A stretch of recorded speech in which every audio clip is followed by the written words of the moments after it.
BNP Jamaat নিয়ে কাদেরের মন্তব্যের প্রতিবাদ। জানাবো নির্বাচনের চূড়ান্ত ফল ঘোষণা, অকার্যকর মোদির ম্যাজিক। জানাবো আজিজ বেনজির, দুর্নীতির বিরুদ্ধে মাঠে নামছে বিএনপি। এবং সর্বশেষ জানাবো অনেক দলের ফয়সালা চায় 14 দল শরিকরা। শুনছিলেন সংবাদ শিরোনাম, এবারে বিস্তারিত। বিএনপি জামায়াত নিয়ে কাদেরের মন্তব্যের প্রতিবাদ। জামায়াত ইসলামী ও বিএনপি সম্পর্কে আওয়ামী লীগের সাধারণ সম্পাদক ওবায়দুল কাদেরের বক্তব্যকে মিথ্যার কুরুচিপূর্ণ দাবি করে তীব্র নিন্দা ও প্রতিবাদ জানিয়েছে জামায়াত ইসলামী। দলটির সেক্রেটারি অধ্যাপক মিয়া গোলাম পরোয়ার এক বিবৃতিতে এ নিন্দা জানান।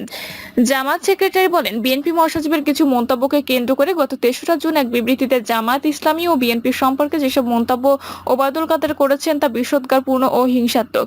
তার এ মিথ্যা বক্তব্যের তীব্র নিন্দা ও প্রতিবাদ জানাচ্ছি। জামায়াত নেতা বলেন, স্বাধীনতা বিরোধী ও সাম্প্রদায়িক শক্তি হিসেবে অভিহিত করে ওবায়দুল কাদের জামায়াত ইসলামী সম্পর্কে যে বক্তব্য দিয়েছেন তা অসত্য এবং রাজনৈতিক মিথ্যা। গোলাম পরোয়ার বলেন, দেশবাসী সবাই অবগত আছেন, বাংলাদেশের গণতান্ত্রিক আন্দোলনের সহযাত্রী হিসেবে বিএনপি ও জামায়াতে ইসলামীর রাজনৈতিক সম্পর্ক বিদ্যমান। 1983 সালে স্বৈরাচারী বিরোধী আন্দোলন থেকে শুরু করে 2024 সাল পর্যন্ত জামায়াত বাংলাদেশের গণতন্ত্র প্রতিষ্ঠার আন্দোলনে জোরালো ভূমিকা পালন করেছে। ওবায়দুল কাদেরের মনে থাকার কথা, স্বৈরাচার বিরোধী আন্দোলনে 15 দল, 7 দল ও জামাত ইসলামী ঘোষিত কর্মসূচি জনগণ স্বতঃস্ফূর্তভাবে পালন করেছে। সে সময় একই ইস্যুতে আওয়ামী লীগ ও বিএনপি আন্দোলন করেছে। তিনি বলেন, মির্জা ফখরুল ইসলাম আলমগীর জামায়াতের আন্দোলন ও সাংগঠনিক কার্যক্রম পর্যবেক্ষণ করে জামাত সম্পর্কে কিছু মন্তব্য করেছেন। ওবায়দুল কাদের তাতে নাখোশ হয়ে মির্জা ফখরুল ইসলাম আলমগীরের মন্তব্যের সমালোচনা করে ভিত্তিহীন, মিথ্যা ও রাজনৈতিক প্রতিহিংসাপরায়ণ বক্তব্য দিয়ে মনের ছাল বের করেছেন। এতে তার নিজের মর্যাদা ক্ষুণ্ণ হয়েছে। নির্বাচনের চূড়ান্ত ফল ঘোষণা, অকার্যকর মোদির ম্যাজিক। চরম উত্তেজনার মধ্য দিয়ে শেষ হলো ভারতের লোকসভা নির্বাচনের ভোট গণনা। এরই মধ্যে লোকসভা নির্বাচনের 543টি আসনের চূড়ান্ত ও আনুষ্ঠানিক ফল ঘোষণা করেছে দেশটির নির্বাচন কমিশন। এতে দেখা যাচ্ছে, গত দুইবারের মতো এবারও ক্ষমতাসীন দল ভারতীয় জনতা পার্টি সবচেয়ে বেশি 240টি আসন পেয়েছে। তবে একক সংখ্যা গরিষ্ঠতা অর্জনে ব্যর্থ হয়েছে তারা। অপরদিকে দ্বিতীয় সর্বোচ্চ 99টি আসন পেয়েছে ইন্ডিয়ান ন্যাশনাল কংগ্রেস। সব আসনের ফলাফল ঘোষণা শেষে দেখা যাচ্ছে, এবারে নির্বাচনের কোনো দলই একক সংখ্যা গরিষ্ঠতা পায়নি। যদিও দেশটির ক্ষমতাশীল দল বিজেপির প্রত্যাশা ছিল তারা বিপুল ভোটে জয়ী হবেন। তারা ভেবেছিলেন এবারও কাজে লাগবে মোদির ম্যাজিক, কিন্তু সে ঘুরে বালি। এবার নিজেদের অস্তিত্বের জানান দিল কংগ্রেস। চূড়ান্ত ফলাফল দেখা যাচ্ছে, বিজেপির নেতৃত্বাধীন জোট এনডিএ 293টি আসন পেয়েছে। অপরদিকে কংগ্রেসের নেতৃত্বাধীন জোট ইন্ডিয়া পেয়েছে 233টি আসন। অন্যান্য দলগুলো পেয়েছেন বাকি 17টি আসন। গত 19 এপ্রিল শুরু হয় লোকসভা নির্বাচন, যা 7 দফায় গত 1 জুন পর্যন্ত চলেছে। নির্বাচনের আগে যেসব জরিপ করে বলা হয়েছিল মোদি এবার হ্যাট্রিক জয় হবে, এরপর 1 জুন নির্বাচন শেষ হওয়ার পর যে বুথ ফেরত জরিপ প্রকাশ করা হয়েছিল, সেখানে বলা হয়েছিল মোদির দল একাই 350 আসন পাবে, আর জোট হিসেবে তারা 400 আসন জয় হবে। কিন্তু সব জরিপ ভুল প্রমাণ করে শুরু করে যখন সকালে ভোট গণনা ও ফল আসা শুরু করে। এরপর চলতে থাকে কংগ্রেস বিজেপির হাড্ডাহাড্ডি লড়াই। প্রকাশিত ফলাফলে দেখা যায়, কংগ্রেসের ইন্ডিয়া জোট অবিশ্বাস্য রকম ফলাফল করছে। যেখানে ধারণা করা হয়েছিল এ জোট সব মিলিয়ে 100টি আসন পাবে না, সেখানে তারা এই সংখ্যা 200 ছাড়া। এর মাধ্যমে মূলত ভারতে মোদির ম্যাজিককে অকার্যকর করে দিয়েছে জোটটি। গত নির্বাচনে মোদির এ জোটটি সব মিলিয়ে 353টি আসন পেয়েছিল, আর বিজেপি একাই পেয়েছিল 302টি আসন। সেখান থেকে এবার তারা প্রায় 60টি আসন কম পেয়েছে। ভারতীয় সংবাদ মাধ্যমে প্রকাশিত তথ্য অনুযায়ী দেশটিতে বেকারত্বের সংখ্যা বেড়েছে, আর এই বিষয়টি এবারে নির্বাচনে প্রভাব রেখেছে বলে ধারণা করা হচ্ছে। পৃথিবীতে যত গণতান্ত্রিক দেশ রয়েছে তাদের মধ্যে ভারত সবচেয়ে বড়। গত 1.5 মাসের ও বেশি সময় ধরে নির্বাচন ঘিরে দেশটিতে চলছে মহাযজ্ঞ। সব ভোটার যেন তাদের ভোটাধিকার প্রয়োগ করতে পারেন, সেজন্য সব ধরনের চেষ্টাই করেছে দেশটির নির্বাচন কমিশন। আজিজ বেনজির, দুর্নীতির বিরুদ্ধে মাঠে নামছে বিএনপি। সাবেক সেনা ও পুলিশ প্রধানের বিরুদ্ধে প্রকাশিত দুর্নীতির বিষয় সামনে রেখে বর্তমান সরকারের বিরুদ্ধে দুর্নীতির অভিযোগ নিয়ে সোচ্চার হওয়ার চিন্তা করছে বিএনপি। এ বিষয়ে শিগগিরই কর্মসূচি আসতে পারে। তবে এর আগে মোটা দাগে সরকারের বড় দুর্নীতির ঘটনাগুলোকে এক জায়গায় এনে আনুষ্ঠানিকভাবে প্রকাশ করা হতে পারে। গত সোমবার রাতে বিএনপির স্থায়ী কমিটির সভায় এসব বিষয়ে আলোচনা হয় বলে দলটির দায়িত্বশীল সূত্র জানিয়েছে। তবে সভায় কোনো সিদ্ধান্ত চূড়ান্ত হয়নি। সংশ্লিষ্ট সূত্র জানিয়েছে, সভায় সেনাবাহিনীর সাবেক প্রধান আজিজ আহমেদ ও পুলিশ বাহিনীর সাবেক প্রধান বেনজির আহমেদের বিরুদ্ধে গণমাধ্যমে প্রকাশিত দুর্নীতির খবর, সরকার দলীয় সংসদ সদস্য আনোয়ারুল আজিমকে ভারতীয় হত্যার ঘটনা, দেশের ক্রমবর্ধমান অর্থনৈতিক সংকট, ওয়াসার পানির মূল্য বৃদ্ধি, নিত্যপণ্যের অস্বাভাবিক দাম ইত্যাদি নিয়ে আলোচনা হয়।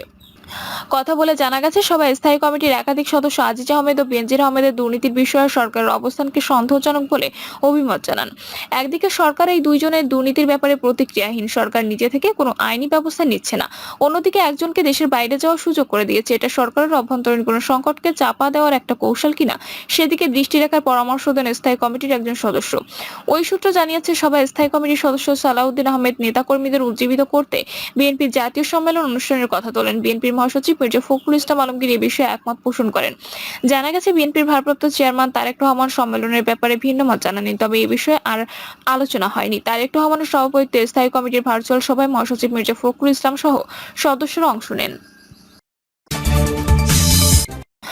অনেক প্রশ্নের ফয়সালা চায় 14 দল শরিকরা। সমঝোতা ও ঐক্যের আগে নির্বাচনের আগে পরেও অবহেলা ও অবমূল্যায়নের পুনরাবৃত্তি না হওয়ায় নিশ্চয়তা চাচ্ছে আওয়ামী লীগ নেতৃত্বাধীন 14 দল শরিকরা। জোট নেতারা বলেছেন, এখন জোড়াতালি দিয়ে সমঝোতা ও ঐক্য গড়ে তোলা হলেও ভবিষ্যতে আবারও একই রকম পরিস্থিতির সৃষ্টি করা হবে না, তার নিশ্চয়তা কি? এসব প্রশ্নের ফয়সালা না হলে 14 দলীয় জোটে থাকবেন কিনা সেটাও ভেবে দেখার হুঁশিয়ারি দিয়ে তারা বলেছেন, সমতা ও সমঝোতার ভিত্তিতে সংকট নিরসন করতে হবে। গতকাল 14 দলের সমন্বয়ক মুখপাত্র ও আওয়ামী লীগের উপদেষ্টা পরিষদের সদস্য আমির হোসেন আমু বাসায় জোটের বৈঠকে শরিক নেতাদের এমন কঠোর মনোভাব ফুটে উঠেছে। দুঃসহ দ্রব্যমূল্য বৃদ্ধি, ব্যাংক সেক্টর দুর্নীতি, লুটপাট সহ বিভিন্ন বিষয়ে ক্ষোভ দেখান তারা। এ সময় জোটের সংকট নিরসনে আওয়ামী লীগের পক্ষ থেকে ঈদের আগে 14 দল নেতাদের সঙ্গে বৈঠক এবং এখনই জোটগত কর্মসূচি পালনের প্রস্তাব দিলেও সেটা প্রকারান্তরে নাকচ করে দেন শরিক নেতারা। তবে বৈঠক শেষে প্রেস ব্রিফিং এ সমন্বয়ক আমির হোসেন আমু বলেন, 14 দলীয় জোটে যে গোলমাল তৈরি হয়েছে তা দ্রুত নিরসন করা হবে।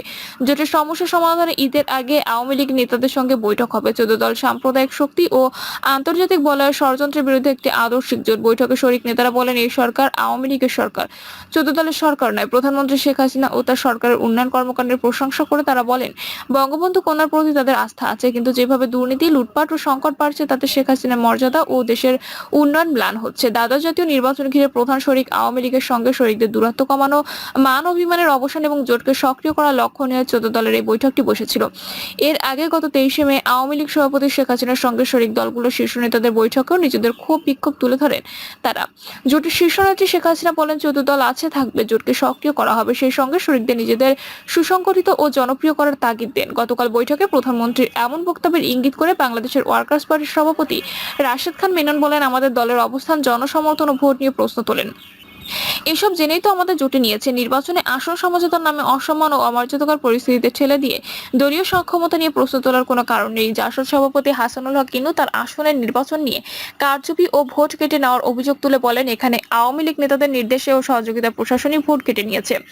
জাতীয় পার্টি জেপির চেয়ারম্যান আনোয়ার হোসেন মঞ্জু বলেন, আওয়ামী লীগ সেখানে নিজেরাই শক্তিশালী, সেখানে জোটের কোনো প্রয়োজনই নেই। বৈঠকের এক পর্যায়ে আওয়ামী লীগের মুক্তিযুদ্ধ বিষয়ক সম্পাদক অ্যাডভোকেট মৃণাল কান্তি দাস জানান, আওয়ামী লীগের সাধারণ সম্পাদক বার্তা পাঠিয়েছেন, তিনি নিজে 14 দল নেতাদের সঙ্গে বৈঠক করবেন। প্রিয় দর্শক, এই ছিল এখনকার সর্বশেষ সংবাদ। আপডেট সব সংবাদ পেতে চ্যানেলটি সাবস্ক্রাইব করে বেল আইকনটি ক্লিক করে রাখুন।